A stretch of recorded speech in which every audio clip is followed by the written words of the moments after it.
Hi friends, అందరికీ good morning. ఇప్పుడైతే అమ్మ వాళ్ళ ఇంటికి వెళ్తున్నాం. అమ్మ అక్క దగ్గరికి వెళ్తుంది అనమాట, హైదరాబాద్. అమ్మని బస్ స్టాండ్ దగ్గర దించడానికి అయితే ఇప్పుడు మేము వెళ్తున్నాం ఫ్రెండ్స్. ఇదిగో అమ్మ వాళ్ళ ఇంటి దగ్గరికి వెళ్ళేటప్పుడు ఇలా కాలు ఉంటుంది, చాలా బాగుంటుంది. అమ్మ వాళ్ళ ఇంటికి అయితే వచ్చేసాం. ఇదిగో అమ్మ అక్క కోసం లడ్లు, కారపూస, ఇంకా పల్లి అది గర్జలు 3 అయితే చేసింది. అలాగే అక్కకు ఇక మాకు కూడా ఎవరి వాళ్ళకి సపరేట్గా సదురుతుంది అనమాట. ఇంకా అమ్మ రెడీ కాలేదు. ఈ ప్యాక్ చేసినాక ఎవరి వాళ్ళకి ప్యాక్ చేసి రెడీ అవుతుంది. ఇక అమ్మలు అయితే ఫుల్ హ్యాపీ అవుతుంది, ఎందుకంటే తనకి స్వీట్ అంటే చాలా ఇష్టం అనమాట. ఇక అమ్మనైతే ఇదిగోండి ఫ్రెండ్స్, అమ్మనైతే బస్సు ఎక్కడానికి వచ్చిన. ఇగో ఇది బస్ స్టాప్ అడ్డోడి దగ్గర అనమాట. ఇంకెక్కువ ఆడ దిగినాక ఫోన్ చేస్తా.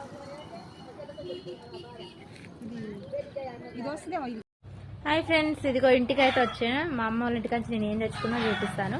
ఇగో ఇవి నేను తెచ్చుకున్నాయి, కారపూస, గజ్జలు, లడ్లు. అక్కతో పాటు నాగన పంపింది అనమాట. ఓకేనా ఫ్రెండ్స్, మన వీడియో నచ్చినట్లయితే లైక్ చేయండి, షేర్ చేయండి,